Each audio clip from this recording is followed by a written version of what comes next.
ಇಂದಿನ ಕಾರ್ಯಕ್ರಮದ ಆರಂಭದಲ್ಲಿ 1 ನಿಮಿಷ ನಾವು ಕರ್ತನ ನೋಡಿ ಪ್ರಾರ್ಥಿಸೋಣ. ಕರ್ತನು ತನ್ನ ಆತ್ಮನ ಮೂಲಕ ನಮ್ಮ ಮನೋನೇತ್ರಗಳನ್ನು ತೆರೆಯಲಂತೆ ನಾವು ಕರ್ತನ ನೋಡಿ ವಿನಯಿಸುವ. ಕರ್ತನಾದ ಯೇಸುವೇ, ಈ ಸಂಜೆ ವೇಳೆಯಲ್ಲಿ ನಾವು ಒಟ್ಟಾಗಿ ಸೇರಿ ಬರಲಿಕ್ಕೆ ಕೃಪೆ ಮಾಡಿದಕ್ಕಾಗಿ ಸ್ತೋತ್ರ.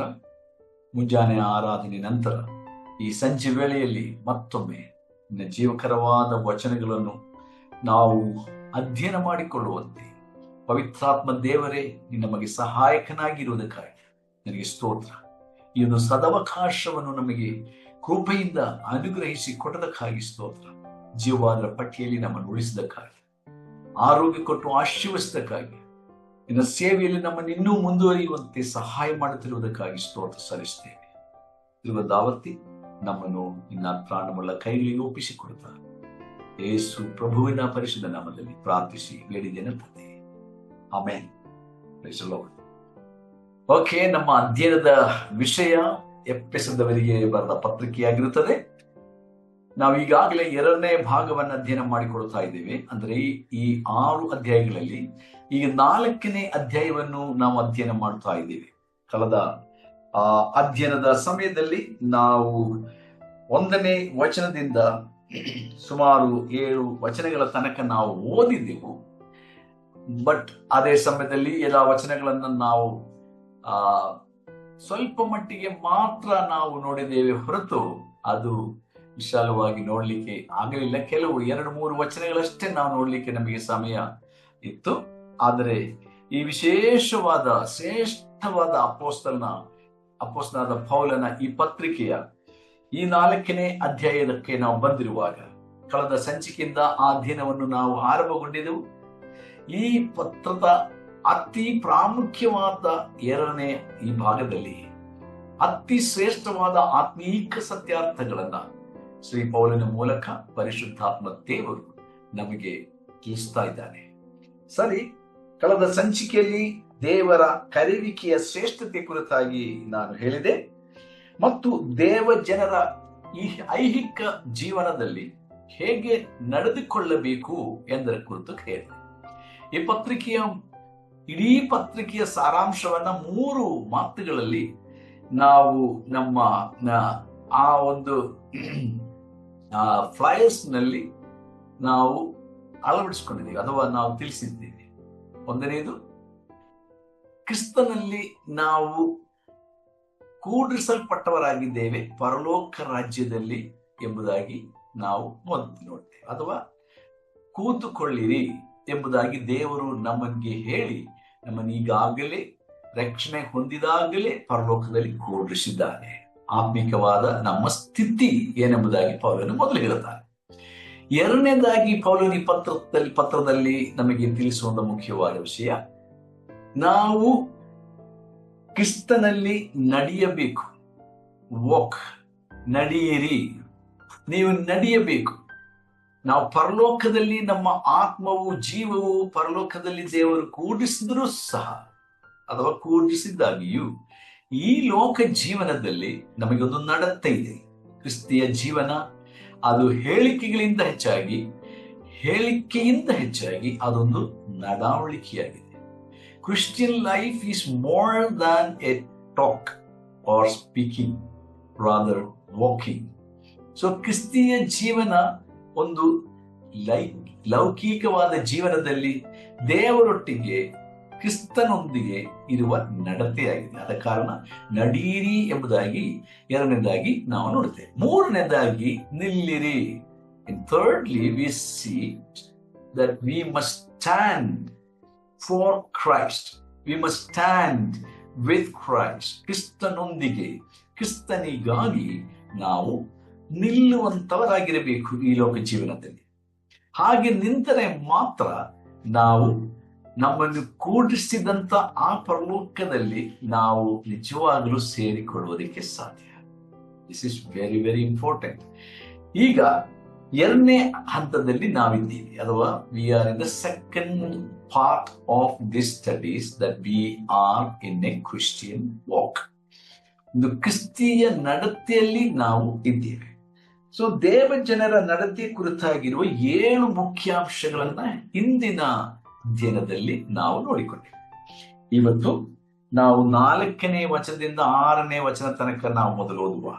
So as we are going to look into verse 4 to 6, 4, 5, 6ನೇ ವಚನಗಳು, ಈ ವಚನಗಳಿಂದ ನಾವು ಇಂದಿನ ಅಧ್ಯಯನವನ್ನು ಪ್ರಾರಂಭಿಸಿಕೊಳ್ಳೋಣ. ಈ ಭಾಗವನ್ನು ನಾವು ಗಮನಿಸುವಾಗ ಇಲ್ಲಿ 7 ಒಂದುಗಳ ಕುರಿತು ಪೌಲನು ಬರೆಯುತ್ತಾನೆ. Paul is talking about 7 ones. 7 ones ಅಂದರೆ 7 ಒಂದುಗಳು ಅಂದು ಸಂಕ್ಷಿಪ್ತವಾಗಿ ನಾನು ಹೇಳುತ್ತೆ ಸರ್. ಈಗ ಆ 7 ಒಂದುಗಳು ಬಹಳ ಪ್ರಾಮುಖ್ಯವಾಗಿದೆ. ಒಂದೊಂದು ವಚನ ನಾವು ಕುಲಕಷವಾಗಿ ಓದಿ ಅಧ್ಯಯನ ಮಾಡಕ್ಕೆ ನಮಗೆ ಸಮಯ ಸಾಲದು. ಆದಾಗಿಯೂ ಈ ಭಾಗವನ್ನು ನಾವು ಗಮನಿಸುವಾಗ, ನೀವೆಲ್ಲರೂ ಒಂದೇ ದೇಹಕ್ಕೆ ಸೇರಿದವರು, ಒಬ್ಬನೇ ಆತ್ಮನನ್ನು ಹೊಂದಿದವರು, ಒಂದೇ ಪದವಿಯನ್ನು ನಿರೀಕ್ಷಿಸುವುದಕ್ಕೆ ಕರೆಯಲ್ಪಟ್ಟವರು, ನಿಮ್ಮೆಲ್ಲರಿಗೂ ಸ್ನಾನ ದೀಕ್ಷೆ ಒಂದೇ, ಎಲ್ಲರಿಗೂ ತಂದೆಯಾಗಿರುವ ದೇವರು ಒಬ್ಬನೇ, ಆತನು ಎಲ್ಲರ ಮೇಲಿರುವವನು, ಎಲ್ಲರ ಮುಖಾಂತರ ಕಾರ್ಯ ನಡೆಸುವವನು, ಎಲ್ಲರಲ್ಲಿ ವಾಸಿಸುವವನೂ ಆಗಿದ್ದಾನೆ ಎಂಬುದಾಗಿ ನಾವು ಓದುತ್ತೇವೆ. So verse 4 and 5, 6, when we read, we understand those scriptures. So you can look into your Bible in your own language. ನಿಮ್ಮ ಬೈಬಲ್ ನಲ್ಲಿ ನೀವು ಅದನ್ನ ನೋಡ್ಕೊಳ್ಬಹುದು. ಸೊ ಮೊದಲನೇದಾಗಿ ದೇವರು ನಮಗೆ ಈ ಪತ್ರದ ಮೂಲಕ, ಪೌಲನ ಮೂಲಕ ತಿಳಿಸುವಂತ ಸತ್ಯ, ಮೊದಲನೇ ಒಂದು ಅದು ಯಾವುದಂದ್ರೆ, ನಾವು ಒಂದು ಆತ್ಮೀಕ ದೇಹವಾಗಿದೆ, ಆತ್ಮೀಕ ಶರೀರ. ಸಭೆಗೆ ಬೈಬಲ್ನಲ್ಲಿ ಅನೇಕ ಸಾಮ್ಯಗಳು, ಹೋಲಿಕೆಗಳು ಹೇಳಲಾಗಿದೆ. ಅದರಲ್ಲಿ ಇದು ಒಂದಾಗಿದೆ. ಅಂದ್ರೆ ಸಭೆಗೆ, ದೇವರ ಮಕ್ಕಳಿಗೆ ಶರೀರಕ್ಕೆ ಹೋಲಿಕೆ ಮಾಡಲಾಗಿದೆ. ಬೇರೆ ಇನ್ನೂ ಅನೇಕ ವಿಷಯಗಳಿಗೆ ಹೋಲಿಕೆ ಆಗಿದೆ. ತೋಟಕ್ಕೆ, ಒಂದು ಕಟ್ಟಡಕ್ಕೆ, ಮದಲಗತ್ತಿಗೆ, ಅಥವಾ ಒಂದು ಫಲಭರಿತವಾದ ಒಂದು ಗಿಡಕ್ಕೆ, ಒಂದು ಮರಕ್ಕೆ, ಹೀಗೆ ಅನೇಕ ಸಂಗತಿಗಳಿಗೆ, ಲೌಕಿಕವಾದ ಭೂ ಸಂಬಂಧವಾದ ಅನೇಕ ಸಂಗತಿಗಳಿಗೆ ಸಭೆಯನ್ನ ಹೋಲಿಸಿರುತ್ತಾರೆ ದೇವರು. ಅದರಲ್ಲಿ ಒಂದು ನಮ್ಮ ಶರೀರ, ಈ ದೇಹಕ್ಕೆ ದೇವರು ಹೋಲಿಸಿದ್ದಾರೆ ಸಭೆಯನ್ನ. ಸೊ ಈ ದೇಹವು ಒಂದು ವಿಶೇಷವಾದ ಸಭೆ, ದೇಹ, ಅಥವಾ ವಿಚಿತ್ರವಾದ ದೇಹ ಎಂದು ಹೇಳಿದರೂ ತಪ್ಪಾಗದು. Okay, it's a very unique body. Church is a very unique body. Okay, ಸಭೆ ಎಂಬುದು ಬಹಳ ವಿಚಿತ್ರವಾದ ಒಂದು ದೇಹವಾಗಿದೆ. ಈ ಸಭೆ ಎಂಬ ಈ ವಿಚಿತ್ರ ದೇಹದ ಬಗ್ಗೆ ಆಲೋಚನೆ ಮಾಡೋದಕ್ಕಿಂತ ಮುಂಚೆ ನಮ್ಮ ದೇಹದ ಬಗ್ಗೆನೇ ದೇವರ ವಾಕ್ಯ ಹೇಳುತ್ತದೆ, ನಮ್ಮ ದೇಹ ವಿಚಿತ್ರವಾದ ದೇಹ. ಅಂದ್ರೆ ನಮ್ಮ ಈ ದೇಹದ ಸೃಷ್ಟಿ, ನಮ್ಮ ಈ ಪ್ರಾಣ, ನಮ್ಮ ಈ ಆತ್ಮ, ಇದು ದೇವರ ವಿಚಿತ್ರವಾದ ಸೃಷ್ಟಿಯಾಗಿದೆ ಎಂಬುದಾಗಿ 139ನೇ ಕೀರ್ತನೆಯಲ್ಲಿ ನಾವು ನೋಡುತ್ತೇವೆ. So when we read in the Psalms 139, God says through the psalmist David that our creation itself is very unique. Our body is a very unique substance. ದೇವರಿಗೆ ಸ್ತೋತ್ರವಾಗಲಿ. ನಮ್ಮ ಬಾಡಿ ಬಹಳ ಯುನೀಕ್ ಆಗಿದೆ, ಅದ್ಭುತವಾಗಿದೆ, ವಿಚಿತ್ರವಾಗಿದೆ, ಅಮೋಘವಾಗಿದೆ, ಹೀಗೆಲ್ಲ ನಾವು ಹೇಳಬಹುದು. ಆದ್ರೆ ಕೀರ್ತನೆಗಾರನ ಭಾಷೆಯಲ್ಲಿ ಅದ್ಭುತವಾಗಿಯೂ ವಿಚಿತ್ರವಾಗಿಯೂ ನೀನು ನನ್ನನ್ನು ರಚಿಸಿದ್ದರಿಂದ ನಾನು ನಿನ್ನನ್ನು ಕೊಂಡಾಡುವೆನು ಅಂತ ಹೇಳ್ತಾನೆ. See what a beautiful language he is using, because you have wonderfully and marvelously in one translation. Another translation says wonderfully and uniquely you have created me, made me in my mother's womb. So I just want to praise you, my God. ನನ್ನ ಸೃಷ್ಟಿಕರ್ತನಾದ ದೇವರೇ, ನೀನು ನನ್ನನ್ನು ಅದ್ಭುತವಾಗಿ ಸೃಷ್ಟಿ ಮಾಡಿದೆ. ಈ ಶರೀರ ಅದ್ಭುತವಾದ ದೇವರ ಸೃಷ್ಟಿಯಾಗಿದೆ. ಈ ಶರೀರ ದೇವರ ಅದ್ಭುತ ಕೊಡುಗೆಯಾಗಿದೆ. ನಮ್ಮ ಬಣ್ಣ ಬಹುಶಃ ಕಪ್ಪಿಗಿರಬಹುದು, ಗೋಧಿ ಬಣ್ಣ ಇರಬಹುದು, ಬಿಳಿ ಇರಬಹುದು ಅಥವಾ ಕೆಂಪಿರಬಹುದು. ನಮ್ಮ ಈ ಚರ್ಮದ ಬಣ್ಣ ಎಷ್ಟೊಂದು ವಿಚಿತ್ರವಾಗಿದೆ. ಕೆಲವರಿಗೆ ತಮ್ಮ ಶರೀರದ ಬಣ್ಣ ಇಷ್ಟ ಇಲ್ಲ, ಅದಕ್ಕೋಸ್ಕರ ಅವರು ಈ ಬಣ್ಣವನ್ನು ಬದಲಾಯಿಸುವುದಕ್ಕೋಸ್ಕರವಾಗಿ ಬಹಳಷ್ಟು ಪ್ರಯತ್ನ ಮಾಡುತ್ತಾರೆ. Okay, so the cosmetic industry, ಸೌಂದರ್ಯವರ್ಧಕ ವಸ್ತುಗಳ ವಿಪಣಿ, ವ್ಯಾಪಾರ ಶಾಲೆಗಳು ಇವತ್ತು ಮಿಲಿಯಾಂತರ ರೂಪಾಯಿಗಳು ಅವರು ಗಳಿಸ್ತಾ ಇದ್ದಾರೆ. ಏನಕ್ಕೋಸ್ಕರ? ಈ ಒಂದು ಸೌಂದರ್ಯ ವರ್ಧಕ ವಸ್ತುಗಳನ್ನ ಮಾರಾಟ ಮಾಡಿ ಜನರನ್ನ ಮೋಸಗೊಳಿಸ್ತಾ ಇದ್ದಾರೆ. ಇದು ಅನೇಕರಿಗೆ ಗೊತ್ತಿಲ್ಲ. ದೇವರು ನಮ್ಮನ್ನೆಷ್ಟು ಅದ್ಭುತವಾಗಿ ಸೃಷ್ಟಿ ಮಾಡಿದ್ದಾನೆ, ದೇವರು ನಮ್ಮನ್ನೆಷ್ಟು ವಿಚಿತ್ರವಾಗಿ ಅಮೋಘವಾಗಿ ರೂಪಿಸಿದ್ದಾನೆ ಎಂಬುದನ್ನು ನಾವು ತಿಳಿದರೆ ಇಂಥ ದುರ್ವಿನಿಯೋಗಕ್ಕೋಸ್ಕರ ನಮ್ಮ ಹಣವನ್ನು ಖರ್ಚು ಮಾಡುವುದಿಲ್ಲ. If you truly understand the uniqueness of our creation and the wonderfulness of God's making about you and about me, we will never waste the money that we have,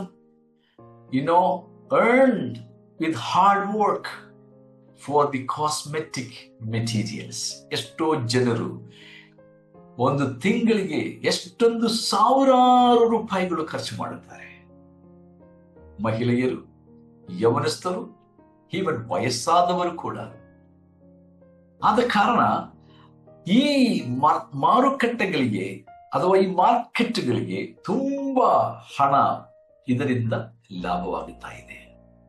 ನಾವು ತಿಳ್ಕೋಬೇಕು, ದೇವರು ನಮ್ಮನ್ನು ಅದ್ಭುತವಾಗಿ ಸೃಷ್ಟಿ ಮಾಡಿದ್ದಾನೆ. ಅದಕ್ಕಾಗಿ ನಾವು ದೇವರಿಗೆ ಕೃತಜ್ಞತೆಯುಳ್ಳವರಾಗಿರಬೇಕು. ಭಕ್ತನಾದಂಥ ದಾವೀದನು ಹೇಳುತ್ತಾನೆ, ನೀನು ನನ್ನನ್ನು ಹೀಗೆ ಸೃಷ್ಟಿಸಿದರಿಂದ ನಾನು ನಿನ್ನ ಅತಿಯಾಗಿ ಕೊಂಡಾಡುತ್ತೇನೆ. ಮನುಷ್ಯನ ಜನ್ಮ, ಅವನ ತಾಯಿಯ ಮನುಷ್ಯನ ಆರಂಭ, ಅವನ ತಾಯಿಯ ಹೊಟ್ಟೆಯಲ್ಲಿ ಗರ್ಭದಲ್ಲಿ ಆರಂಭವಾಗುವಾಗ ಆ ಒಂದು ಭ್ರೂಣ, ಆ ಒಂದು ಬೀಜ, ಅದು ಅವನ ಆ ತಾಯಿಯ ಹೊಟ್ಟೆಯಲ್ಲಿ ಆರಂಭಗೊಳ್ಳುವಾಗ ಅದರ ಕುರಿತಾಗಿ ವಿಜ್ಞಾನ ಹೇಳುತ್ತದೆ. ಅದು ನನಗೆ ಓದೋದಕ್ಕೂ ನನಗೆ ಕಷ್ಟ, ಗೊತ್ತಿಲ್ಲ ನನಗೆ ಹೆಂಗೆ ಓದಬೇಕು ಅಂತ. ಅದನ್ನ ನಾನು ತಿಳಿದಿರುವಂತ ಒಂದು ಸತ್ಯ. ಅಧ್ಯಯನ ಮಾಡಿದಾಗ ಒಂದು ಚುಕ್ಕೆ ಹಾಕಿ, ಒಂದು ಡಾಟ್ ಹಾಕಿ 11 ಸೊನ್ನೆಗಳು ಪಕ್ಕದಲ್ಲಿ ಬರೆದು ಕೊನೆಗೆ ಒಂದನ್ನು ಬರೆದರೆ 11 ಚುಕ್ಕೆ ಹಾಕಿ, ಅಂದ್ರೆ it is dot. Okay, it is ಒಂದು ಬಿಂದು, ಆಮೇಲೆ 11 ಸೊನ್ನೆಗಳು, ಆಮೇಲೆ ಒಂದು ಬರೆದ್ರೆ ಹೆಂಗೆ ನೀವು ಓದುತ್ತೀರಾ, ಅದು ಹೇಗೆ ನೀವು ಓದಿಕೊಳ್ತೀರಿ? ಅಷ್ಟು ಮಿಲ್ಲಿಗ್ರಾಮ್ ಅಷ್ಟೇ ಒಂದು ಭ್ರೂಣದ ವೆಯ್ಟ್ ಅಥವಾ ತೂಕ ಎಂಬುದಾಗಿ ವಿಜ್ಞಾನವು ಹೇಳುತ್ತದೆ. ಅಲ್ಲಿಂದ ಶುರುವಾಗುತ್ತೆ ನಮ್ಮ ಜೀವದ ಆರಂಭ ಗರ್ಭದಲ್ಲಿ.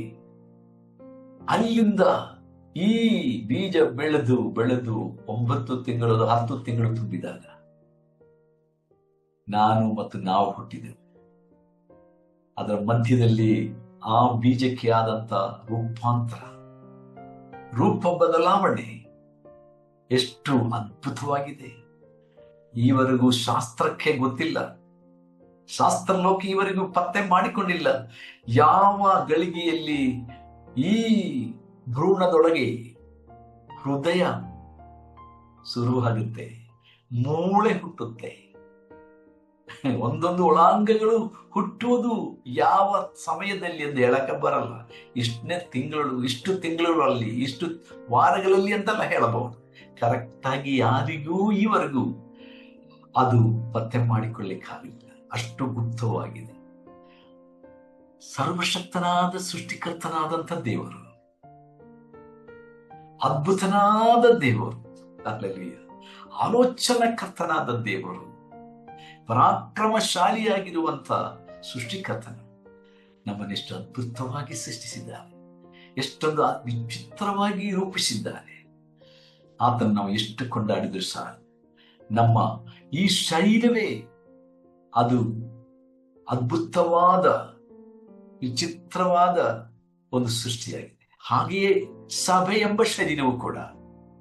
ಅದಕ್ಕೆ ಪೌಲನು ನಮ್ಮ ಶರೀರದ ಒಂದು ಹೋಲಿಕೆ ಸಭೆಗೆ ಕೊಡ್ತಾ ಇದ್ದಾನೆ. So Paul is telling or giving or comparing our body with the body of Christ.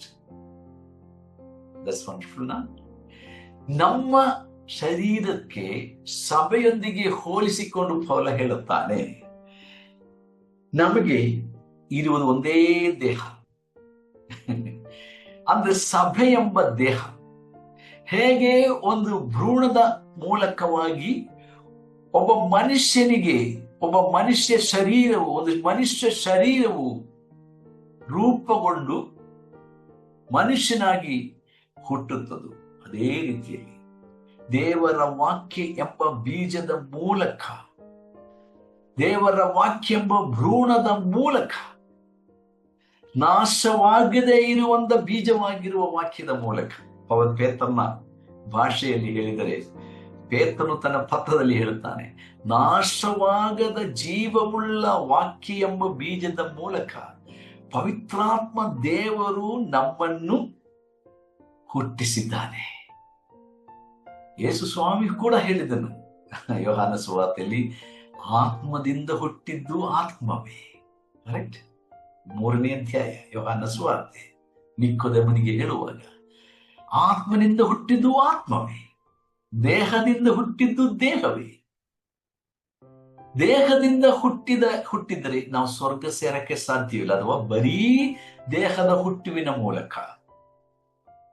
Just because we are born in this body, we will not reach into the heaven, because we do not become part of the body of God.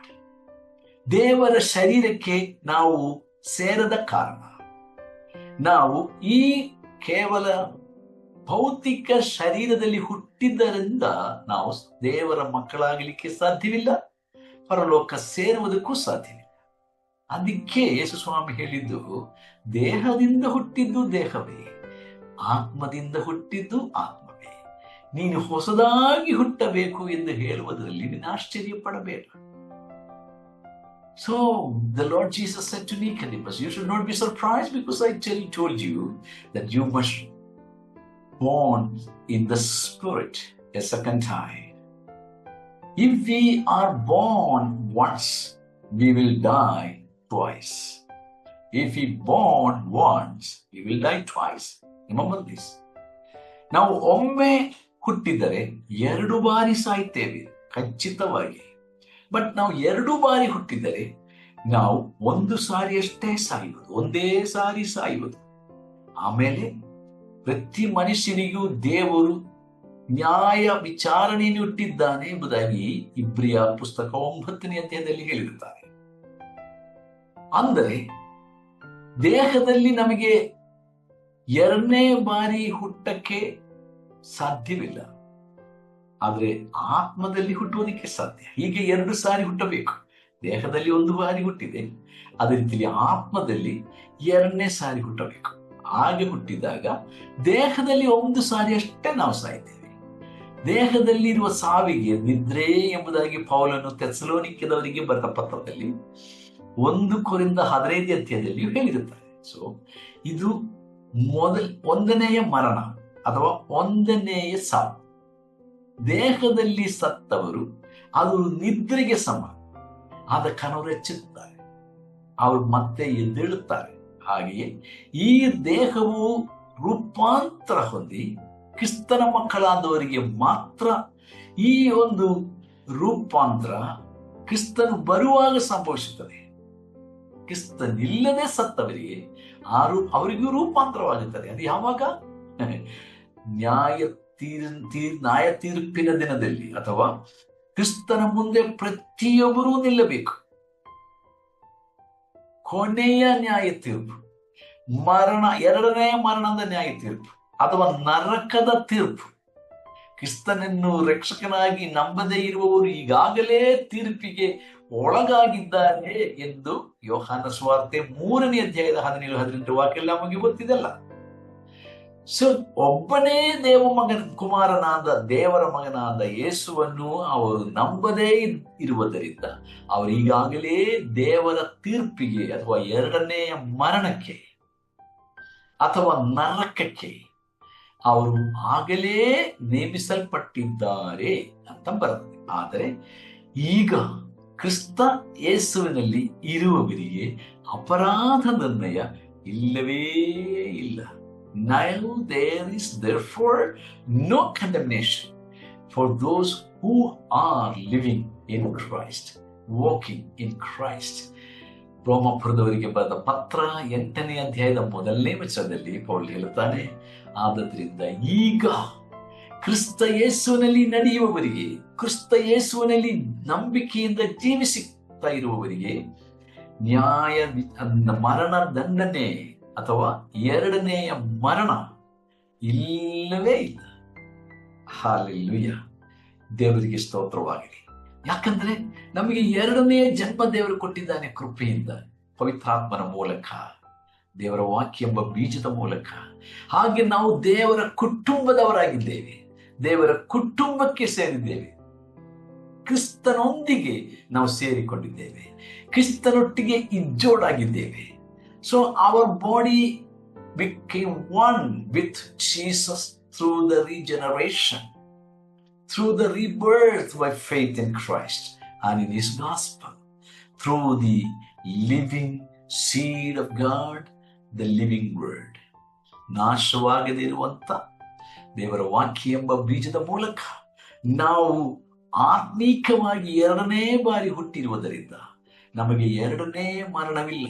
ನಾವು 2ನೇ ಮರಣದಿಂದ ತಪ್ಪಿಸಿಕೊಂಡವರಾಗಿದ್ದೇವೆ. ಪ್ರಕಟಣೆ ಪುಸ್ತಕದಲ್ಲಿಯೂ ದೇವರು ಯೋಹಾನನಿಗೆ ಹೇಳುತ್ತಾನೆ, 2ನೇ ಮರಣದಿಂದ ಅಥವಾ ನರಕದ ಅಗಲಿವಿಕೆಯಿಂದ ತಪ್ಪಿಸಿದ ದೇವರಿಗೆ ಸ್ತೋತ್ರ, ಅಂತವರು ಭಾಗ್ಯವಂತರು, ಧನ್ಯರು ಎಂಬುದಾಗಿ ಬರೆ. ಸೊ ನಾವು ಎಷ್ಟು ಧನ್ಯರು! ಈ ಸಂಜೆಯಲ್ಲಿ ನಾವು ದೇವರನ್ನು ಎಷ್ಟು ಕೊಂಡಾಡಿದರೂ ಸಾಲದು. ನಮ್ಮ ದೇವರು ಕೃಪೆಯಿಂದ ನಮ್ಮನ್ನು ತನ್ನ ದೇಹಕ್ಕೆ ಸೇರಿಸಿಕೊಂಡಿದ್ದಾನೆ. ಅದಕ್ಕಾಗಿ ತನ್ನ ದೇಹ ನಮಗಾಗಿ ಆತನು ಒಪ್ಪಿಸಿಕೊಟ್ಟನು. Just to make us one with Jesus, he gave first his body so that we become into his body.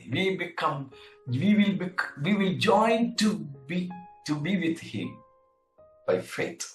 ನಂಬಿಕೆಯ ಮೂಲಕ ಆತನ ದೇಹದಲ್ಲಿ ನಾವು ಸೇರಬೇಕೆಂದು ಆತನು ತನ್ನ ದೇಹವನ್ನು ಮೊದಲು ನಮಗಾಗಿ ಒಪ್ಪಿಸಿಕೊಂಡ. You understand now? Hallelujah. ಯೇಸುಗಾಗಿ ಒಂದು ದೇಹವನ್ನು ತಂದೆಯಾದ ದೇವರು ಸಿದ್ಧ ಮಾಡಿದನೆಂಬುದಾಗಿ ನಾವು ಕೀರ್ತನೆಯ ಪುಸ್ತಕದಲ್ಲಿ ದಾವೀದನ ಪ್ರವಾದನ ವಾಕ್ಯವಾಗಿ ನಾವು ಓದುತ್ತೇವೆ. ಇಬ್ರಿಯ ಪತ್ರದಲ್ಲಿಯೂ ನಾವು ಅದನ್ನು ನೋಡುತ್ತೇವೆ. You have prepared a body for me. ನನಗೆ ಒಂದು ಶರೀರವನ್ನು ನೀನು ಸಿದ್ಧ ಮಾಡಿದೆ. ಯಾಕೆ?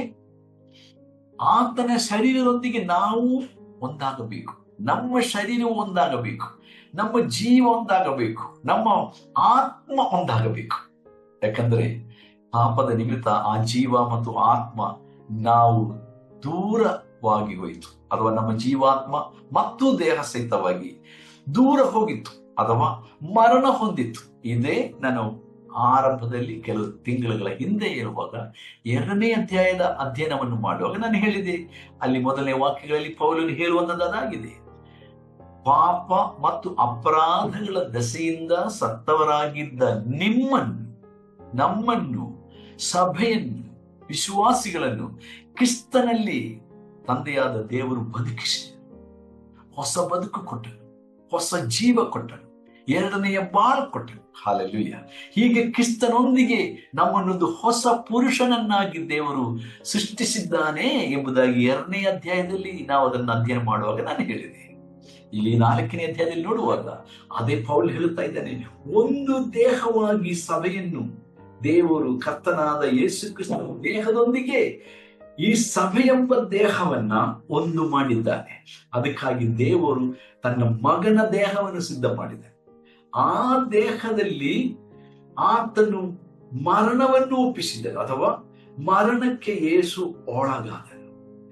ಆತನು ತನ್ನ ರಕ್ತವನ್ನು ಸುರಿಸಿದನು, ಆತನು ತನ್ನ ಬವರನ್ನು ಸುರಿಸಿದನು, ಆತನು ನಮಗೋಸ್ಕರವಾಗಿ ರಕ್ತಸ್ರಾವ ಅನುಭವಿಸಿದನು. ಓಕೆ, ಆತ್ಮಿಕವಾಗಿ ಮಾತ್ರವಲ್ಲ, ಶಾರೀರಿಕವಾಗಿ, ಮಾನಸಿಕವಾಗಿ ಯೇಸು ಸ್ವಾಮಿ ಆ ದೇಹದಲ್ಲಿ, ಆತನ ಆ ದೇಹದಲ್ಲಿ, ನಮ್ಮ ಹಾಗೆ ಇದ್ದ ಆ ದೇಹದಲ್ಲಿ, ಅಥವಾ ನಮಗಿರುವ ದೇಹದ ಹಾಗೆ ಇದ್ದ ಯೇಸುವಿನ ದೇಹದಲ್ಲಿ ಯೇಸು ಎಲ್ಲ ನೋವು, ಕಷ್ಟ, ಹಿಂಸೆ ಇವೆಲ್ಲವನ್ನು ಅನುಭವಿಸಿದರು. ದೇವರಿಗೆ ಸ್ತೋತ್ರವಾಗಲಿ. ನೀವು ಯಾವತ್ತಾದರೂ ಯೋಚನೆ ಮಾಡಿದ್ದೀರಾ, ನಿಮ್ಮ ತಾಯಿ ನಿಮಗೋಸ್ಕರ ಅನುಭವಿಸಿದ ಮಾನಸಿಕವಾದ ನೋವು, ಶಾರೀರಿಕವಾದ ನೋವು, ಪ್ರಾಣ ಸಂಕಟ, ಹೆರಿಗೆಯ ಸಮಯದಲ್ಲಿ ನಿನ್ನನ್ನು ನನ್ನನ್ನು ಆಕೆಯು ಬದಲಾದ ಸಮಯದಿಂದ ನಮಗೆ ಜನ್ಮ ಕೊಡುವ ತನಕ ಆಕೆಯು ಎಷ್ಟೊಂದು ದಿನಗಳು ನಿದ್ರೆ ಕೆಡಿಸಿಕೊಂಡಿದ್ದ, ಎಷ್ಟೊಂದು ದಿನಗಳು ಊಟ ಮಾಡದೇ ಇದ್ದಿರಬಹುದು ಅಲ್ವಾ, ಎಷ್ಟೊಂದು ದಿನಗಳು ನೋವುಗಳನ್ನು ಅನುಭವಿಸಬಹುದು. ಇಮೋಷನಲಿ ಮಾನಸಿಕವಾದ ವ್ಯಥೆಗಳು ಅನುಭವಿಸಿರಬಹುದು. ಕೆಲವೊಮ್ಮೆ ಹೇಳಿಕೊಳ್ಳಕ್ಕಾಗಲ್ಲ. ಬಿಕಾಸ್ ಯಾಕೆ? ಹೊಟ್ಟೆಯೊಳಗೆ ಒಂದು ಭ್ರೂಣ ಇದೆ, ಹೊಟ್ಟೆಯಲ್ಲಿ ಒಂದು ಕೂಸು ಬೆಳೆಯುತ್ತಾ ಇದೆ. ಅದಕ್ಕೋಸ್ಕರ ಕೆಲವೊಮ್ಮೆ ನಿದ್ರೆ ಕೆಟ್ಟು ಹೋಗುತ್ತೆ, ಕೆಲವೊಮ್ಮೆ ಊಟ ಸೇರಲ್ಲ, ಕೆಲವೊಮ್ಮೆ ಇಷ್ಟವಾದದೆಲ್ಲವನ್ನು ತಿನ್ನಕ್ಕಾಗಲ್ಲ, ಕುಡಿಯಕ್ಕಾಗಲ್ಲ. ಎಷ್ಟೊಂದು ರೀತಿಯ ಕಷ್ಟಗಳು ಅವಳು ಅನುಭವಿಸಿಕೊಳ್ತಾಳೆ. ಕೊನೆಗೆ ಪ್ರಸವ, ಆಗ ಎಷ್ಟೊಂದು ನೋವು ತಾಳ್ಕೊಳ್ತಾಳೆ, ಎಷ್ಟೊಂದು ಬೆವರುತ್ತಾಳೆ, ಎಷ್ಟೊಂದು ರಕ್ತಸ್ರಾವ ಆಗತ್ತೆ. ಆ ಸಮಯದಲ್ಲಿ ಕೆಲವರು ಪ್ರಾಣವನ್ನೇ ಕಳ್ಕೊಳ್ಳುತ್ತಾರೆ ಅಲ್ವಾ? Think about that. The same way, ಇದೇ ರೀತಿಯಾಗಿ ಕರ್ತನಾದ ಯೇಸು ತನ್ನ ದೇಹದಲ್ಲಿ ನಮಗೋಸ್ಕರ ಕಷ್ಟ, ನೋವು, ಬೇನೆ, ಹಿಂಸೆಗಳನ್ನು ಅನುಭವಿಸಿದ. ಯಾಕೆ? ನಿಮಗೋಸ್ಕರ, ನನಗೋಸ್ಕರ.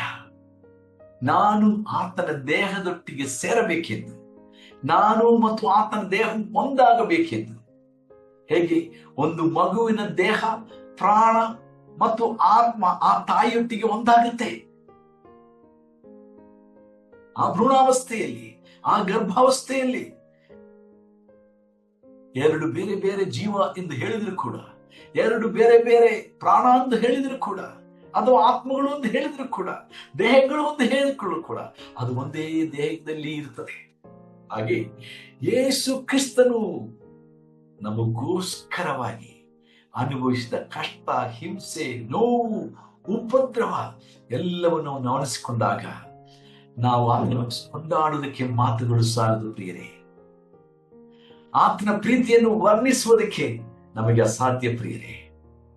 ಹೌದು, ಯೆಶಾಯನ ಪುಸ್ತಕ 52ನೇ ಅಧ್ಯಾಯ 53ನೇ ಅಧ್ಯಾಯಗಳನ್ನು ಓದುವಾಗ ಅಲ್ಲಿ ಬರ್ತದೆ, ಆತನ ಮರಣದ ಮೂಲಕ ಅನೇಕ ಮಂದಿ ಸಹೋದರ ಸಹೋದರಿಯರು ಹುಟ್ಟಬೇಕೆಂದು ಆತನು ನಮಗೋಸ್ಕರ ತನ್ನ ರೂಪವನ್ನ ತ್ಯಜಿಸಿಕೊಂಡನು, ನಮಗೋಸ್ಕರ ಕುರೂಪಿಯಾದನು. ಹಲ್ಲೆಲೂಯಾ. ಆತನು ನಮಗೋಸ್ಕರ ಕಷ್ಟ, ಹಿಂಸೆಯನ್ನು ಅನುಭವಿಸಿ ತನ್ನ ರೂಪಕ್ಕೆ ನಮ್ಮನ್ನು ಬದಲಾಯಿಸುವುದಕ್ಕಾಗಿ ಆತನು ತನ್ನ ರೂಪವನ್ನ ಕುರೂಪ ಮಾಡಿಕೊಂಡು, ಆತನನ್ನು ನೋಡಿದರೆ ಆತನು ಮನುಷ್ಯನೋ ಎಂದು ಹೇಳುವಷ್ಟು ಆತನ ರೂಪ ಇರಲಿಲ್ಲ. ಎಲ್ಲರೂ ಅಪಹಾಸ್ಯ ಮಾಡಿ ಹೋದರು. ಆತನ ಮುಖವು ಒಂದು ಮಾಂಸದ ಮುದ್ದೆ ಹಾಗೆ ಕಾಣಿಸಿತು. ಆತನ ಮೈಯಲ್ಲಿ ರಕ್ತ ಹರಿದು ಅಥವಾ ಚಾಟಿಯ ಏಟಿನಿಂದ ಮಾಂಸ ತುಂಡುಗಳು ಬಿದ್ದ ಕಾರಣ ಅದು ಶರೀರವೋ ಎಂದು ತಿಳ್ಕೊಳ್ಳಿಕ್ಕಾಗಲಿಲ್ಲ ಎಂಬುದಾಗಿ ಯೆಶಾಯನ ಗ್ರಂಥಕರ್ತನು ಹೇಳುತ್ತಾನೆ. ಪ್ರಿಯ ಸಹೋದರಿ ಸಹೋದರಿಯೇ, ನನ್ನ ಜೊತೆ ಸೇವಕನೇ, ನಮಗಾಗಿ ಕರ್ತನಾದ ಯೇಸು ನಮ್ಮನ್ನು ತನ್ನ ದೇಹಕ್ಕೆ ಸೇರಿಸುವುದಕ್ಕೋಸ್ಕರ ತನ್ನ ದೇಹವನ್ನು ನಮಗೋಸ್ಕರ ಸಮರ್ಪಿಸಿಕೊಟ್ಟರು. ಇವತ್ತು ಅನೇಕರು ಕರ್ತನ ಮೇಜಿನಲ್ಲಿ ಪಾಲ್ಗೊಂಡಿದ್ದೀರಿ. ಅನೇಕ ವಿಶ್ವಾಸಿಗಳ ಸಭೆಗಳಲ್ಲಿ ಇವತ್ತು ಕರ್ತನ ಮೇಜಿತ್ತು. ನಾವು ಕರ್ತನ ಮೇಜಿನ ಸಮಯದಲ್ಲಿ ನೆನಪು ಮಾಡುವುದೇನು, ಹೇಳುವುದೇನು, ಅರಿಕೆ ಮಾಡಿಕೊಳ್ಳುವಂಥದ್ದೇನು ನಿಮಗೆ ಗೊತ್ತಿದೆ. ಆತನ ಶರೀರ ನಾವು ನೆನಪು ಮಾಡುತ್ತೇವೆ. ತಾನು ಸುರಿಸಿದ ರಕ್ತವನ್ನು ನಾವು ನೆನಪು ಮಾಡಿಕೊಳ್ಳುತ್ತೇವೆ. ಮತ್ತೆ ನಾವು ತೀರ್ಮಾನಿಸಿಕೊಳ್ಳುತ್ತೇವೆ, ಸ್ವಾಮಿ, ಆ ರಕ್ತಕ್ಕೆ ವಿರುದ್ಧವಾಗಿ, ಆ ದೇಹಕ್ಕೆ ವಿರುದ್ಧವಾಗಿ ನಾನು ಪಾಪ ಮಾಡುವುದಿಲ್ಲ. ಈ ಶರೀರ ನಿನಗಾಗಿ ನಾನು ಸಮರ್ಪಿಸಿಕೊಡುತ್ತೇನೆ. ಈ ಜೀವ ಇರುವ ತನಕ, ಈ ರಕ್ತ ಇರುವ ತನಕ, ಯಾಕಂದ್ರೆ ರಕ್ತದಲ್ಲಿ ಜೀವ ಇದೆ. ಯಾಜಕ ಕಾಂಡ ಪುಸ್ತಕ 17ನೇ ಅಧ್ಯಾಯದಲ್ಲಿ ನಾವು ಓದುತ್ತೇವೆ. ಈ ರಕ್ತದಲ್ಲಿ ಜೀವ ಇರುವ ತನಕ, ನನ್ನ ಜೀವಾತ್ಮವು ಇರುವ ತನಕ, ಈ ದೇಹ ಇರುವ ತನಕ ನಾನು ನಿನಗಾಗಿ ಸಾಕ್ಷಿಯಾಗಿ ಪರಿಶುದ್ಧನಾಗಿ ನಾವು ಜೀವಿಸ್ತೇವೆಂಬುದಾಗಿ ನಾವು ಸಾಕ್ಷಿ ಇರ್ತೇವೆ, ಅಥವಾ ನಾವು ಅರಿಕೆ ಮಾಡಿಕೊಳ್ಳುತ್ತೇವೆ. ಒಂದೇ ದೇಹ. ಸಭೆಯ ಕುರಿತಾಗಿ ಎಫೆಸ ಪತ್ರ 1ನೇ ಅಧ್ಯಾಯ 22-23 ವಾಕ್ಯಗಳಲ್ಲಿ ಕೂಡ ನಾವು ಓದುತ್ತೇವೆ. ಹೌದು, ಈ ಹೋಲಿಕೆ ಅತಿ ಶ್ರೇಷ್ಠವಾದ ಹೋಲಿಕೆಯಾಗಿದೆ. ಆದ ಕಾರಣ ಸಭೆ ಎಂಬುವಂಥದ್ದು ಅದು ಕರ್ತನ ದೇಹವಾಗಿದೆ. ಆ ದೇಹದ ಮೇಲೆ ಪಾಸ್ಟರ್ಗೆ ಅಧಿಕಾರವಿಲ್ಲ, ಯಾವ ಅಧ್ಯಕ್ಷರಿಗೂ ಅಧಿಕಾರವಿಲ್ಲ. ಅವರ ಆ ದೇಹದ ಮೇಲೆ, ಆ ಆತ್ಮದ ಮೇಲೆ, ಆ ಪ್ರಾಣದ ಮೇಲೆ ಅಧಿಕಾರವುಳ್ಳವನು ಆ ಪ್ರಾಣವನ್ನು ಪ್ರೀತಿಸಿ, ಆ ಆತ್ಮವನ್ನು ಪ್ರೀತಿಸಿ, ಆ ದೇಹವನ್ನು ಪ್ರೀತಿಸಿ ರಕ್ತಧಾರೆ ಮಾಡಿದಂತ ಅಥವಾ ರಕ್ತಧಾರೆ ಹೇಳಿದಂತ ಯೇಸುವಿಗೆ ಮಾತ್ರ ಎಂಬುದಾಗಿ ಪೌಲನು ಇನ್ನೊಂದು ಕಡೆಯಲ್ಲಿ ಹೇಳುತ್ತಾರೆ. ಹೌದು ಪ್ರಿಯರೇ, ಆದ ಕಾರಣ ಸಭೆ ಎಂಬ ಆ ಒಂದು ಶ್ರೇಷ್ಠವಾದ ದೇಹ ಅದು ಕ್ರಿಸ್ತನದು. ಅದಕ್ಕೆ ಶಿರಸ್ಸು ಆತನಾಗಿದ್ದಾನೆ. ಹಲ್ಲೆಲೂಯಾ. ಶಿರಸ್ಸು ಯೇಸು. ಇವತ್ತು ಶಿರಸ್ಸಿಲ್ಲದ ಸಭೆಗಳನ್ನು ನಾವು ಈ ಲೋಕದಲ್ಲಿ ಬೇಕಾದಷ್ಟು ನೋಡುತ್ತಾ ಇದ್ದೀವಿ. ಶಿರಸ್ಸು ಇಲ್ಲ. ಕ್ರಿಸ್ತನಿಗೆ ಅಲ್ಲಿ ಅಧಿಕಾರವಿಲ್ಲ. ಕ್ರಿಸ್ತನಿಗೆ ಅಲ್ಲಿ ಪ್ರಾಮುಖ್ಯತೆ ಇಲ್ಲ. ಕ್ರಿಸ್ತನಿಗೆ ಅಲ್ಲಿ ಸ್ಥಾನವಿಲ್ಲ. ಇಲ್ಲಿ ನಾವು ಪ್ರಕಟಣೆ ಪುಸ್ತಕದಲ್ಲಿ 3ನೇ ಅಧ್ಯಾಯದಲ್ಲಿ ನಿಮಗೆಲ್ಲರಿಗೂ ಪರಿಚಿತವಾದ ಲವೋದಿಕ್ಯ ಸಭೆ ಬಗ್ಗೆ ನಾವು ಓದುತ್ತೇವಲ್ವಾ? ಲವೋದಿಕ್ಯ ಸಭೆ ಬಗ್ಗೆ ಓದುವಾಗ ಅಲ್ಲಿ ದೇವರ ದೂತನು ಯೋಹಾನಿಗೆ ಹೇಳುತ್ತಾನೆ, ಈ ಸಭೆಗೆ ತನ್ನ ಆಲೋಚನೆ ಹೇಳುವಾಗ ಆ ದೇವದೂತ ಹೇಳುತ್ತಾನೆ, ಏನದು? ಈಗ ಬಾಗಿಲಲ್ಲಿ ನಿಂತುಕೊಂಡು ತಟ್ಟುತ್ತಾ ಇದ್ದೇನೆ. ಬಾಗಿಲಲ್ಲಿ ನಿಂತುಕೊಂಡು ತಟ್ಟುತ್ತಾ ಇದ್ದೇನೆ ಅಂತ ಹೇಳುವಾಗ ಅರ್ಥ, ಯೇಸು ಒಳಗಡೆ ಇಲ್ಲ, ಹೊರಗಡೆ ಇದ್ದಾನೆ ಅಂತ ಅರ್ಥ.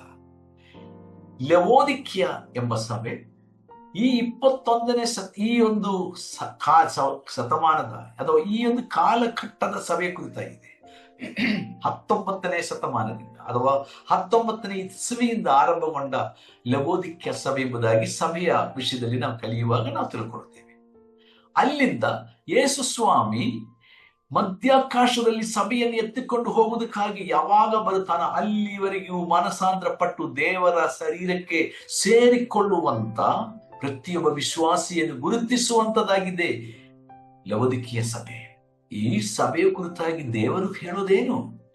ಸಭೆಯ ಹೊರಗಡೆ ನಾನಿದ್ದೀನಿ, ನನ್ನನ್ನು ನೀವು ಒಳಗಡೆಯಿಂದ ಹೊರಗಡೆ ಹಾಕಿಬಿಟ್ಟಿದ್ದೀರಾ. ಹಾಗಾದ್ರೆ ತಲೆ ಇಲ್ಲ ಅಂತ ಅರ್ಥ ಅಲ್ವಾ? ತಲೆ ಇಲ್ಲದ ಸಭೆಗಳು ಇವತ್ತು ಅನೇಕ ಸಭೆಗಳು ಅವರು ಸೇರುತ್ತಾ ಇದ್ದಾರೆ. ಪ್ರಸಂಗ ಇರಬಹುದು, ಹಾಡಿರ್ಬೋದು, ಕಾಣಿಕಿರಬಹುದು, ಎಲ್ಲವಿರಬಹುದು. ಆದರೆ ಕ್ರಿಸ್ತನು ಅಲ್ಲಿ ಸರ್ವಾಧಿಪತಿಯಾಗಿದ್ದಾನ, ಸರ್ವಾಧಿಪತ್ಯವುಳ್ಳವನಾಗಿದ್ದಾನ. ಕ್ರಿಸ್ತನಿಗೆ ಸಂಪೂರ್ಣವಾಗಿ ಒಳಪಟ್ಟವರಾಗಿದ್ದಾರ ನಾವುಗಳು ಎಂಬುದು ನಾವು ನಿಜವಾಗಲೂ ಆಲೋಚನೆ ಮಾಡಬೇಕು ಪ್ರಿಯರೇ. ಸೊ ಇದು ಎಫೆಸದಲ್ಲಿರುವ ವಿಶ್ವಾಸಿಗಳಿಗೆ ಪೌಲನು ಬರೆಯುವುದಷ್ಟೇ ಅಲ್ಲ, ಗಲಾತ್ಯ ವಿಶ್ವಾಸಿಗಳಿಗೆ ಬರೆಯುವಾಗಲೂ ಕೂಡ 3ನೇ ಅಧ್ಯಾಯದ 28ನೇ ವಚನ, chapter 3 of Galatians and verse 38. So ನೀವೆಲ್ಲರೂ ಕ್ರಿಸ್ತ ಯೇಸುವಿನಲ್ಲಿ ಒಂದೇ ಆಗಿರುವುದರಿಂದ ಭೇದ ಬೇಡ. ವ್ಯತ್ಯಾಸ ಬೇಡ, ಭಿನ್ನತೆ ಬೇಡ ಅಂತ ಹೇಳ್ತಾನೆ. ಯಹೂದ್ಯರೆಂಬ ಭೇದ, ಗ್ರೀಕರು ಎಂಬ ಭೇದ, ಆಳು ಒಡೆಯ ಎಂಬ ಭೇದ, ಗಂಡು ಹೆಣ್ಣು ಎಂಬ ಭೇದ ನಿಮ್ಮಲ್ಲಿರಬಾರದು. ಜಾತಿ ಭೇದ ಇರಬಾರದು, ಭಾಷೆ ಭೇದ ಇರಬಾರದು, ಬಣ್ಣ ಭೇದ ಇರಬಾರದು, ಕುಲ ಭೇದ ಇರಬಾರದು. ಆದ್ರೆ ಇವತ್ತು ಸಭೆಗಳಲ್ಲಿ ಹಾಗೆ ಕಾಣಿಸ್ತಾ ಇದೆಯಾ? Think about it. ಆಲೋಚನೆ ಮಾಡಲಿ. ಇವತ್ತಿನ ಸಭೆಗಳಲ್ಲಿ, ಇವತ್ತಿನ ವಿಶ್ವಾಸಿಗಳಲ್ಲಿ ರಕ್ಷಣೆ ಹೊಂದಿದವರು ಒಂದು ಹೇಳಿಕೊಳ್ತಾರೆ, ಪವಿತ್ರಾತ್ಮ ಭರಿತರು ಒಂದು ಹೇಳಿಕೊಳ್ತಾರೆ, ಒಂದೇ ರೊಟ್ಟಿಗೆ ಪಾಲುಗಾರರು, ಒಂದೇ ಪಾತ್ರೆಗೆ ಪಾಲುಗಾರರು ಎಂದು ಹೇಳಿಕೊಳ್ಳುತ್ತಾರೆ. ಆದರೆ ಮದುವೆ ಬಂದಾಗ ನೋಡ್ಬೇಕು, ಅಥವಾ ಮದುವೆಯ ಕಾಲ ಸಮಯ ಬಂದಾಗ ಅದೇ ಜಾತಿಯಿಂದ ರಕ್ಷಣೆ ಹೊಂದಿದಂತ ಹುಡುಗನನ್ನ ಹುಡುಕುತ್ತಾರೆ. ಎಂಥ ದುಸ್ಥಿತಿ, ಎಂಥ ದುರವಸ್ಥೆ. ಅಂಥ ಜಾತಿಯಿಂದ ಬಂದ ಹುಡುಗಿಯನ್ನು ನೋಡುತ್ತಾರೆ. ಬೇರೆ ಜಾತಿಯಿಂದ ಬಂದ ಹುಡುಗ, ಬೇರೆ ಜಾತಿಯಿಂದ ರಕ್ಷಣೆ ಹೊಂದಿದಂತ ದೇವರ ಮಗನು ಮಗಳು ಬೇಕಾಗಿಲ್ಲ. ಯಾಕೆ? ಜಾತಿ. ನಾನು ಕೆಲವು ಸಾರಿ ಇದನ್ನು ಹೇಳಿದ್ದೀನಿ, ಮತ್ತೊಮ್ಮೆ ನಾನು ಜ್ಞಾಪಕಪಡಿಸಿಕೊಳ್ತಾ ಇದ್ದೀನಿ. ಇದು ಕ್ರಿಸ್ತನ ಆತ್ಮವಲ್ಲ, ಇದು ಕ್ರಿಸ್ತನ ದೇಹವಲ್ಲ. ನಾವು ಕ್ರಿಸ್ತನೆಂಬ ಶಿರಸ್ಸಿಗೆ ಒಳಪಟ್ಟವರಲ್ಲ. ಕ್ರಿಸ್ತನನ್ನು ಹೊರಗೆ ಹಾಕಿ ನಾವು ಒಳಗಡೆ ಕೂತ್ಕೊಂಡಿದ್ದೇವೆ ಸಭೆ ಎಂದು ಹೇಳಿಕೊಂಡು. ಇದರಿಂದಲೇ ಇವತ್ತು ಅನೇಕ ಜನರು ದೇವರ ಕಡೆಗೆ ಬರ್ಲಿಕ್ಕಾಗದ ಒಂದು ಪರಿಸ್ಥಿತಿಯಲ್ಲಿ ಇರುವುದು. ಈ ದೇವಜನರೇ, ನಮ್ಮನ್ನು ಪರೀಕ್ಷೆ ಮಾಡಿಕೊಳ್ಳಬೇಕು. ದೇವರ ಮಕ್ಕಳಾದ ನಾವು ಅನ್ಯ ಜನರ ಬಗ್ಗೆ ಬಿಟ್ಟು ಬಿಡೋಣ. ನಾವು ದೇವರ ಮಕ್ಕಳನ್ನು ಹೇಳಿಕೊಳ್ಳುವವರು, ನಾವು ದೇವರ ಶರೀರ ಎಂದು ಹೇಳಿಕೊಳ್ಳುವವರು. ಶಿರಸ್ಸಿಗೆ ಒಳಗಾಗಿದೆಯೋ ಇಲ್ಲವೋ ಎಂಬುದನ್ನು ಪರೀಕ್ಷಿಸಿಕೊಳ್ಳಿ. ನಾವು ಒಬ್ಬನೇ ಆತ್ಮವನ್ನು ಹೊಂದಿದವರು. 4ನೇ ವಚನದಲ್ಲಿ ಎರಡನೇ ಒಂದು, ಮೊದಲನೇ ಒಂದು ದೇಹ, ಎರಡನೇ ಒಂದೇ ಆತ್ಮ ಅಥವಾ ಒಬ್ಬನೇ ಆತ್ಮನನ್ನು ಹೊಂದಿದವರು ಅಂತ ಹೇಳುತ್ತೆ. ಪಂಚಾಶತ್ತಮ ದಿನದಲ್ಲಿ ಪರಲೋಕದಿಂದ ದೇವರು ಪವಿತ್ರಾತ್ಮನ ಇಳಿಸಿದಾಗ ಆ ಸಭೆಯ ಮೇಲೆ ಪ್ರತಿಯೊಬ್ಬರಲ್ಲಿಯೂ 120 ಮಂದಿಗಳ ಮೇಲೆಯೂ ಪವಿತ್ರಾತ್ಮನು, ಆ ಒಬ್ಬನೇ ಆತ್ಮನು ಇಳಿದರು. ಅವರೆಲ್ಲರೂ ಒಂದಾದರು, ಅಭಿಷೇಕದಿಂದ ಒಂದಾದರು. ಆದ್ರೆ ಅವರು ಭಾಷೆ ಹೇಳಿದ್ದು ಅಲ್ಲಿ ನೋಡ್ರಿ, ಸುಮಾರು 18 ಬೇರೆ ಬೇರೆ ಭಾಷೆ, ಕನಿಷ್ಠ ಪಕ್ಷ. ಈ ಭೂಲೋಕದಲ್ಲಿ ನಾನು ತಿಳಿದ ಮಟ್ಟಿಗೆ 6,937 ಭಾಷೆಗಳಿದೆ. ಹೆಚ್ಚು ಕಡಿಮೆ 7,000 ಭಾಷೆ ಎಂದು ಅಂದ್ಕೊಳ್ಳೋಣ. ಆದರೆ ಪೆಂತೆಕೋಸ್ ದಿನದಲ್ಲಿ 120 ಮಂದಿಯವರು, ಅವರು ಬೇರೆ ಬೇರೆ ಕಡೆಗಳಿಂದ ಬಂದಂತ ಯಹೂದಿಗಳು, ಹಬ್ಬಕ್ಕಾಗಿ ಬಂದವರು. ಅಲ್ಲಿ ಕೆಳಗಡೆ ಓದಿದ್ರೆ ಗೊತ್ತಾಗ್ತದೆ 2ನೇ ಅಧ್ಯಾಯದಲ್ಲಿ. ಹೆಚ್ಚು ಕಡಿಮೆ 18 ಪ್ರಾಂತ್ಯಗಳಿಂದ ಬಂದರು. ಅಲ್ಲಿನ ಭಾಷೆಗಳು ಸಹ ಮಾತಾಡು. ಕೆಲವರಿಗೆ ಬಹುಶಃ ಇಬ್ರಿಯ ಭಾಷೆ ಗೊತ್ತಿತ್ತೋ ಏನೋ, ಕೆಲವರು ಗ್ರೀಕ್ ಮಾತಾಡುವವರು, ರಮ್ಯ ಭಾಷೆ ಮಾತಾಡುವವರು, ಲತೀನ್ ಭಾಷೆ ಮಾತಾಡುವವರು, ಸಿರಿಯಾ ಭಾಷೆ ಮಾತಾಡುವವರು, ಅರಬಿ ಭಾಷೆ ಮಾತಾಡುವವರು, ಹೀಗೆ ಬೇರೆ ಬೇರೆ ಭಾಷೆ. ಅಂದ್ರೆ ಒಬ್ಬನೇ ಆತ್ಮ ಅವರ ಮೇಲೆ ಇಳಿದು ಬಂತು. ಅಲ್ಲಿ ಸ್ತ್ರೀಯರಿದ್ದರು, ಸಹೋದರರು ಇದ್ದರು. 120 ಮಂದಿ ಜನರು ಮಾರ್ಕನ ಮಹಡಿಯಲ್ಲಿ ಎಲ್ಲರೂ ಸೇರಿ ಬಂದಿದ್ರು. ನೋಡ್ರಿ, ಬೇರೆ ಬೇರೆ ಭಾಷೆ ಮಾಡುವವರೆಲ್ಲರ ಮೇಲೆ ಒಬ್ಬನೇ ಆತ್ಮ ಇಳಿದು ಬಂತು. ಮತ್ತು ಬೇರೆ ಬೇರೆ ಭಾಷೆ ಮಾಡುವವರೆಲ್ಲರೂ ಅವರವರ ಭಾಷೆಗಳಲ್ಲಿ ಹೇಳಿದರು. ಆದರೆ ಎಲ್ಲರಿಗೂ ಅರ್ಥ ಆಯ್ತು. ಅಲ್ಲಿ ಓಡಿ ಬಂದ ಜನರಿಗೆಲ್ಲ ಅರ್ಥ ಆಯ್ತು. ಕಾರಣ ಅವರೆಲ್ಲರೂ ಹೇಳಿದ್ದು ಒಬ್ಬನ ಕುರಿತು, ಅದೇ ವಿಷಯ. ಅವರೆಲ್ಲರ ವಿಷಯ ಒಂದೇ ಆಗಿತ್ತು. ನೋಡ್ರಿ, ಜಸ್ಟ್ ಅಂಡರ್ಸ್ಟ್ಯಾಂಡ್ ದಟ್. ಅವರೆಲ್ಲರೂ ಒಬ್ಬನನ್ನೇ ಹೊಗಳಿದರು, ಒಬ್ಬನನ್ನೇ ಎತ್ತಿ ತೋರಿಸಿದರು, ಒಬ್ಬನನ್ನೇ ಸಾರಿದರು. ಅವರು ಕ್ರಿಸ್ತನ ಬಗ್ಗೆ ಸಾರಿದರು. ನಿಮಗೆ ಕಾರು ಬರುತ್ತೆ, ನಿಮಗೆ ಮನೆ ಸಿಗುತ್ತೆ, ನಿಮ್ಮ ಸಾಲ ಹೋಗುತ್ತೆ, ಇದೆಲ್ಲ ಹೇಳಿಲ್ಲ. ಈ ಲೋಕ ಸಂಬಂಧವಾದ ಯಾವುದ್ರ ಬಗ್ಗೆನೂ ಅವರು ಪವಿತ್ರಾತ್ಮ ಭರಿತರಾಗಿ ಮಾತಾಡಲಿಲ್ಲ. ನಿಮ್ಮ ಹಿಂಸೆ ಹೋಗುತ್ತೆ, ನಿಮ್ಮ ಕಷ್ಟ ಹೋಗುತ್ತೆ, ನಿಮ್ಮ ಕಾಯಿಲೆ ತೀರುತ್ತೆ, ಇದೇ ಯಾವುದು ಹೇಳಲಿಲ್ಲರಿ. ಇವತ್ತಿನ ಪವಿತ್ರಾತ್ಮನ ಅಭಿಷೇಕ ಅಂತ ಹೇಳಿದ್ರೆ, ವರ ಅಂತ ಹೇಳಿದ್ರೆ ಬಹಳ ಜನ ಅದನ್ನೇ ನಂಬ್ತಾರೆ, ಆದ್ರೆ ಅದನ್ನೇ ಬಯಸುತ್ತಾರೆ, ಅಥವಾ ಅದನ್ನೇ ಆ ರೀತಿಯಾದಂತ ಪ್ರವಾದನೆ ಕೇಳುವುದಕ್ಕೆ ಅವರು ಕಿವಿ ತೆರೆದಿರ್ತಾರೆ. ಆದರೆ ಈ 120 ಮಂದಿ ಜನರು ಪವಿತ್ರಾದ ಭರಿತರಾಗಿ ಒಬ್ಬನೇ ಆತ್ಮನಿಂದ ತುಂಬಲ್ಪಟ್ಟವರಾಗಿ ಅವರೆಲ್ಲರೂ ಹೇಳಿದ್ದ ಸಂದೇಶ ಒಂದೇ ಸಂದೇಶ, ಒಬ್ಬನ ಕುರಿತಾದ ಸಂದೇಶ. ಅವನೇ ಮಹತ್ವದ ದೇವರು, ಅವನೇ ಮಹಿಮೆಯ ರಾಜನು, ಅವನೊಬ್ಬನೇ ಮೆಸ್ಸಿಯನು, ಅವನಿಂದಲೇ ರಕ್ಷಣೆ, ಅವನಿಂದಲೇ ಪಾಪ ಪರಿಹಾರ, ಅವನ ಮೂಲಕವಾಗಿ ಹೊರತು ಯಾರು ಯೆಹೋವನ ಬಳಿಗೆ, ಸ್ವರ್ಗದ ಬಳಿಗೆ ಸೇರಕ್ಕೆ ಸಾಧ್ಯನೇ ಇಲ್ಲ ಎಂಬುದಾಗಿ ಪೇತ್ರನು ಸಾರಿದನು ಅಲ್ವಾ. ಅವನ ಜೊತೆಯಲ್ಲಿ ಅವನೊಬ್ಬನೇ ಪ್ರಸಂಗ ಮಾಡಿದ್ದು. ಅವನು ಹೆಚ್ಚು ಓದಿರ್ಲಿಲ್ಲ, ಅವನಿಗಿಂತ ಹೆಚ್ಚು ಓದಿದವರಿದ್ದರು. ಕಲೆಕ್ಟರ್ ಎಲ್ಲ ಇದ್ರು ಅಲ್ಲಿ, ಸುಂಕದ ಕಲೆಕ್ಟರ್ ಬಹಳ ಓದಿದವರಲ್ವಾ, ಸುಂಕದ ಕಲೆಕ್ಟರ್ ಹೆಚ್ಚು ಓದಿದವರಿದ್ದರು ಅವರ ಜೊತೆಗೆ. ಆದ್ರೆ ಪೇತ್ರ ಹೆಚ್ಚೇನು ಓದಿರ್ಲಿಲ್ಲ. ನೀನು ಕೂತ್ಕೊಳ್ಳುವ, ನಿನಗಿಂತ ನಾನು ಹೆಚ್ಚು ಓದಿದ್ದೀನಿ, ನಾನು ಪ್ರಸಂಗ ಮಾಡ್ತೀನಿ ಅಂತ ಹೇಳಿದ ಇಲ್ಲ. ಒಬ್ಬನೇ ಆತ್ಮ ಬಂದಾಗ ಇದೇ ಆಗೋದು. ಅಲ್ಲಿ ಹೆಚ್ಚು ಕಡಿಮೆ ಇಲ್ಲ, ಅಲ್ಲಿ ದೊಡ್ಡ ಪಾಸ್ಟ್ರು ಚಿಕ್ಕ ಪಾಸ್ಟ್ರು ಒಂದಿಲ್ಲ. ಪೇತ್ರನು ಖಂಡಿತವಾಗಿ ಅವರೆಲ್ಲರಲ್ಲಿಯೂ ಹೆಚ್ಚಿನ ವಯಸ್ಸಿನವನಾಗಿದ್ದ. ಅದಕ್ಕಾಗಿ ಎಲ್ಲ ಅವನಿಗೆ ದೇವರು ಆ ಸ್ಥಾನ ಕೊಟ್ಟದ್ದು, ಅಥವಾ ಅಪೊಸ್ತಲರ ಮಧ್ಯದಲ್ಲಿ ಅವನಿಗೆ ಆ ಸ್ಥಾನ ಕೊಟ್ಟದ್ದು. ಅವನು ದೇವರನ್ನು ಸರಿಯಾಗಿ ತಿಳಿದುಕೊಂಡು, ಹಾಲೆಲೂಯಾ, ದೇವರು ಅವನನ್ನು ಸರಿಯಾಗಿ ಅರ್ಥ ಮಾಡಿಕೊಂಡು, ಈ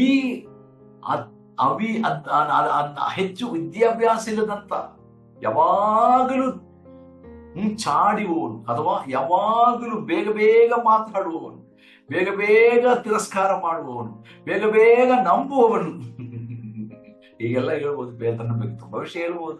ಬಟ್ ನಾನು ಹೇಳೋದು, ದೇವರು ಅಂತವರನ್ನೇ ಆರಿಸ್ಕೊಂಡ. ದೇವರಿಗೆ ಗೊತ್ತಿದೆ ಇವನು ಇನ್ನು ಮೇಲೆ ಅವನು ಬದಲಾಗುತ್ತಾನೆ. ಹಾಲೆಲೂಯಾ, ಅವನು ಖಂಡಿತವಾಗಿ ವಾಪಸ್ ಬಂದವನು. ಅವನು ತಪ್ಪಿ ಹೋದ ನಿಜ ಒಪ್ತೀನಿ, ಯೋಹಾನ 21 ತಪ್ಪಿ ಹೋದ ಒಪ್ಪಿರ್ತೀನಿ. ಆದ್ರೆ ಇನ್ನು ಮೇಲೆ ಅವನು ತಪ್ಪಿ ಹೋಗಲ್ಲ. ಅವನು ಖಂಡಿತವಾಗಿ ನನಗೋಸ್ಕರ ಎಂತ ಸಾವನ್ನು ಅನುಭವಿಸ್ಲಿಕ್ಕಿದ್ದಾನೆ ನಿಮಗೆ ಗೊತ್ತಿಲ್ಲ ಅಂತ ಸ್ವಾಮಿಗೆ ಗೊತ್ತಿತ್ತು, ಶಿಷ್ಯರಿಗೆ ಅದನ್ನು ಹೇಳಿದ್ದಾರೆ ಯೋಹಾನ ಸುವಾರ್ತೆ 21 ಆದ ಕಾರಣ ಯೇಸು ಸ್ವಾಮಿ ಅವನಿಗೆ ಎಬ್ಬಿಸಿದನು, ನೀನು ಪ್ರಸಂಗ ಮಾಡು. ಅವನು ನಿಂತು ಪ್ರಸಂಗ ಮಾಡಿದ್ರೆ ಅವನ ಜೊತೆಯಾಗಿ ಉಳಿದವರೆಲ್ಲರೂ ನಿಂತು ಹೊಂದಿದೆ. ಓದಿ ನೋಡ್ರಿ ಆ ಭಾಗ. ಅಪೊಸ್ತಲರೆಲ್ಲರೂ ಅವನಿಗೆ ಪ್ರೋತ್ಸಾಹ ಕೊಟ್ರು, ಉಳಿದ ಎಲ್ಲಾ ವಿಶ್ವಾಸಿಗಳು ಅವನಿಗೆ ಪ್ರೋತ್ಸಾಹ ಕೊಟ್ರು. ಅದರಿಂದ ಏನಾಯ್ತು, ಆ ಒಂದೇ ದಿವಸ 3,000 ಜನ ರಕ್ಷಣೆ ಹೊಂದಿದ್ರು. ಇವತ್ತಿದೇ ಪ್ರಾಬ್ಲಮ್, ಒಂದಾಗಬೇಕು. ಆ ಒಬ್ಬನೇ ಆತ್ಮನಿಂದ ನಾವು ಪಾನ ಮಾಡಿರುವುದಾದರೆ, ಆ ಒಬ್ಬನೇ ಆತ್ಮವನ್ನು ನಾವು ಹೊಂದಿಕೊಂಡವರಾಗಿದ್ದರೆ ಇಷ್ಟೆಲ್ಲ ಸಭೆಗಳು ಯಾಕಲ್ವಾ, ಇಷ್ಟೆಲ್ಲ ಡಿನೋಮಿನೇಷನ್ಗಳು ಯಾಕೆ ಅಲ್ವಾ? ಒಂದು ವೇಳೆ ಇದ್ರೂ ಕೂಡ ಮನಸ್ಸು ಒಂದಾಗಿದ್ದರೆ ಏನು ಪ್ರಯೋಜನ? ಮುಂದಕ್ಕೆ ಅದನ್ನ ನೋಡೋಣ, ಬಟ್ ಇವಾಗ ಸಮಯ ಇಲ್ಲ. ಒಂದೇ ಆತ್ಮನು, ಒಬ್ಬನೇ ಆತ್ಮ. ಆಮೇಲೆ ಮೂರನೇದಾಗಿ ಒಂದೇ ಪದವಿಯ ನಿರೀಕ್ಷೆ. ನಮಗೆಲ್ಲರಿಗೆ ಒಂದೇ ಒಂದು ಪದವಿ, ದೇವರ ಮಗನು ಎಂಬ ಪದವಿ, ದೇವರ ಮಕ್ಕಳು ಎಂಬ ಪದವಿ. ಪರಲೋಕದಲ್ಲಿ ಮೊಮ್ಮಕ್ಕಳಿಲ್ರಿ, ಮೊಮ್ಮಕ್ಕಳೆಲ್ಲ ಇರೋದು ಭೂಲೋಕದಲ್ಲಿ, ಮರಿ ಮಕ್ಕಳೆಲ್ಲ ಭೂಲೋಕದಲ್ಲಿ. ಪರಲೋಕದಲ್ಲಿ ಎಲ್ಲ ಮಕ್ಕಳೇ. ನಾನು ಮಗನೇ, ನೀವು ಮಗನೇ, ಎಲ್ಲರೂ ಮಗಳು. ದೇವರಿಗೆ ಎಲ್ಲರೂ ಮಕ್ಕಳೇ.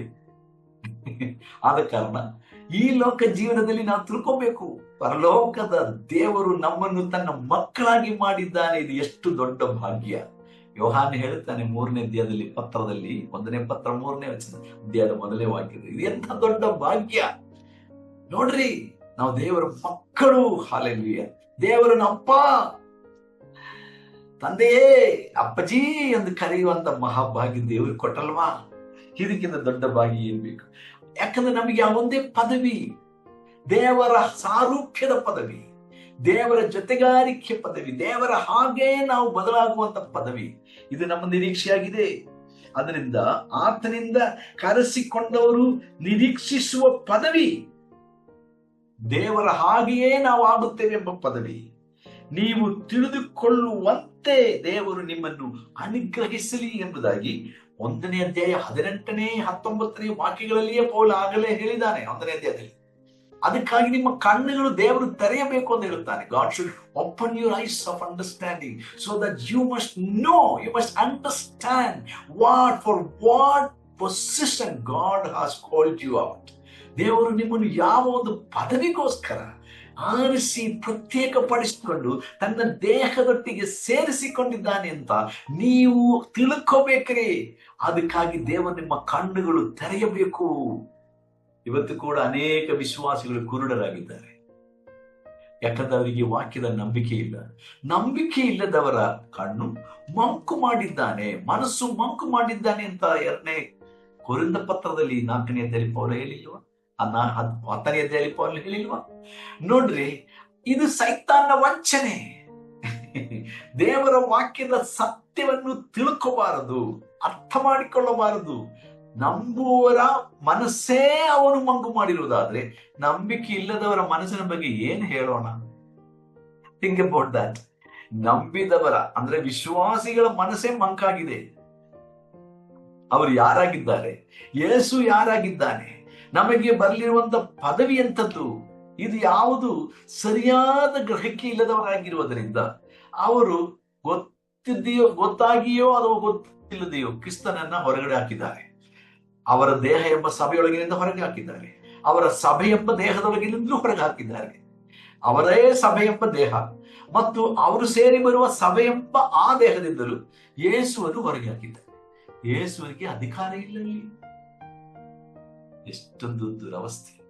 ಆದ ಕಾರಣ ಇಲ್ಲಿ ಪೌಲನು ಎಷ್ಟು ಸ್ಪಷ್ಟವಾಗಿ ಹೇಳ್ತಾನೆ ನೋಡ್ರಿ. ತೀತನ ಪತ್ರದಲ್ಲಿ ಕೂಡ ಪೌಲ್ ಹೇಳ್ತಾನೆ, 2ನೇ ಅಧ್ಯಾಯ 12ನೇ ವಚನ, ತೀತನ ಪುಸ್ತಕ ಪತ್ರಿಕೆ 2:12 and 12:12, 12 ಮತ್ತು 12ನೇ ವಚನಗಳಲ್ಲಿ ಗೋಮಿಸುವಾಗ ನಮ್ಮ ನಿರೀಕ್ಷೆ ಈ ಲೋಕದಲ್ಲಿ ಮಾತ್ರ ಇರುವುದಲ್ಲ ಮತ್ತು ಸಮಾಧಿಯೊಂದಿಗೆ ನಾವು ಮುಕ್ತಾಯವಾಗುವಂತದ್ದಲ್ಲ ನಮ್ಮ ನಿರೀಕ್ಷೆ. ಆದರೆ ಕ್ರಿಸ್ತ ಭಕ್ತರಿಗೆ ಮರಣಾನಂತರದ ಆ ಭಾಗ್ಯಕರವಾದ ನಿರೀಕ್ಷೆಯನ್ನು ದೇವರು ನಮಗೆ ಕೊಟ್ಟಿದ್ದಾನೆ.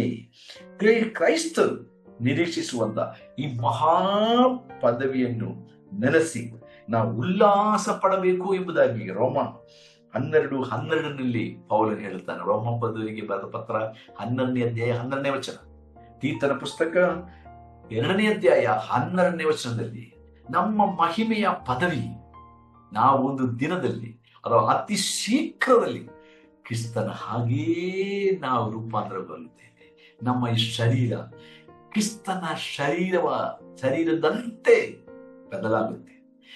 ನಮ್ಮ ಪ್ರಾಣದಲ್ಲಿರುವಂತಹ ಎಲ್ಲ ಕಳಂಕ, ಎಲ್ಲ ಕಲ್ಮಶ ದೇವರು ತೆಗೆದುಹಾಕ್ತಾನೆ.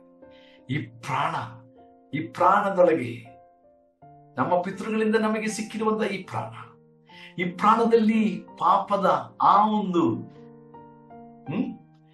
ಸ್ವಭಾವ ಇದೆ. ಈ ಪ್ರಾಣ ಈ ದೇಹದೊಳಗಿರುವುದರಿಂದ ಆ ಪ್ರಾಣವು ದೇಹದೊಂದಿಗೆ ಹೋರಾಡುತ್ತದೆ. ಈ ಪ್ರಾಣವು ದೇಹದೊಟ್ಟಿಗೆ ಇಜ್ಜೋಡಾಗಿ ದೇವರ ಆತ್ಮಕ್ಕೆ ವಿಧೇಯವಾಗುವುದಕ್ಕೆ ಇಷ್ಟಪಡುವುದಿಲ್ಲ. ಅವಳು ಹೇಳುತ್ತಾನೆ. ಇದೇ ರೋಮಾಪುರದವರಿಗೆ ಬಂದ ಪತ್ರ 8ನೇ ಅಧ್ಯಾಯದಲ್ಲಿ ಈ ಹೋರಾಟದ ಬಗ್ಗೆ ಪೌಲ ಹೇಳುತ್ತಾನೆ.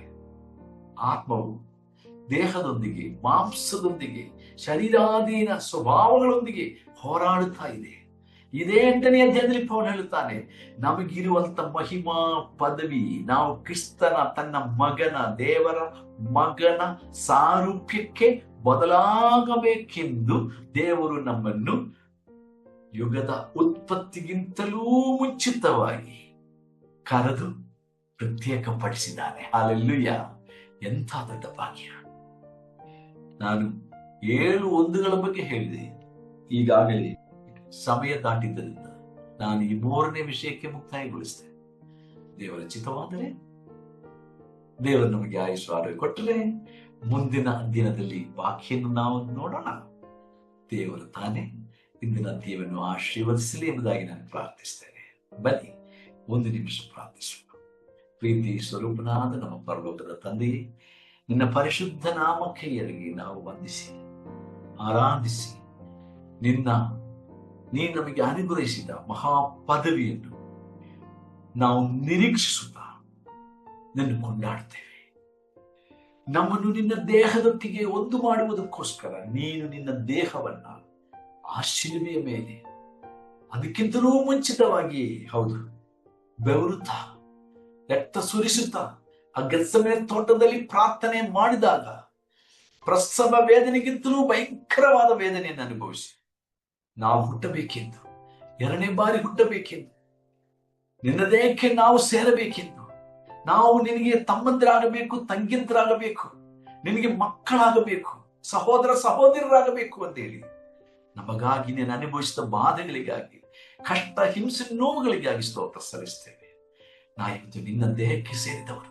ನಿನ್ನ ದೇಹಕ್ಕೆ ನಾವು ದ್ರೋಹ ಮಾಡದೆ, ನಿನ್ನ ರಕ್ತಕ್ಕೆ ನಾವು ದ್ರೋಹ ಮಾಡದೆ ಪರಿಶುದ್ಧರಾಗಿ ಸ್ವಾಮಿ ನಿನ್ನ ಹೆಜ್ಜೆಯ ಜಾಡಿನಲ್ಲಿ ನಂಬಿಕೆಗೋಸ್ಕರ ಎಲ್ಲವನ್ನು ಸಹಿಸಿಕೊಂಡು ನಿನ್ನ ಹಿಂದೆ ಬರಲು ನಮಗೆ ಬಲ ಕೊಡಿ, ಶಕ್ತಿ ಕೊಡಿ. ಈ ಲೋಕ ನಮಗೆ ಯೋಗ್ಯವಲ್ಲ ಸ್ವಾಮಿ. ಈ ಲೋಕದ ಸರ್ಕಾರಗಳು ನಮಗೆ ಯೋಗ್ಯವಲ್ಲ ದೇವರೇ. ಈ ಲೋಕದ ಜನರು ಕೂಡ ಕೆಲವೊಮ್ಮೆ ನಮಗೆ ಕೈ ಬಿಡುತ್ತಾರೆ. ಆದರೆ ಯುಗದ ಸಮಾಪ್ತಿಯವರೆಗೂ ಎಲ್ಲ ದಿವಸ ನಿಮ್ಮ ಸಂಗಡ ಇರುತ್ತೇನೆ ಎಂದು ಹೇಳಿದ ಸ್ವಾಮಿ. ಲೋಕದಲ್ಲಿ ನಿಮಗೆ ಸಂಕಟ ಉಂಟು, ಧೈರ್ಯವಾಗಿರು, ನಾನು ಲೋಕವನ್ನು ಜಯಿಸಿದ್ದೇನೆ ಅಂತ ಹೇಳಿದ ಸ್ವಾಮಿ. ಆ ನಂಬಿಕೆಯಲ್ಲಿ ಕೊನೆಯ ಉಸಿರಿರುವ ತನಕ ನಿನ್ನ ಹಿಂಬಾಲಿಸುವುದಕ್ಕೆ ನಮಗೆ ಬಲಪಡಿಸಬೇಕೆಂದು ಪ್ರಾರ್ಥಿಸ್ತೇನೆ. ಇಂದಿನ ಅಂತ್ಯದಲ್ಲಿ ಪಾಲ್ಗೊಂಡಂತ ಪ್ರತಿಯೊಬ್ಬರನ್ನು ಆಶೀರ್ವದಿಸು.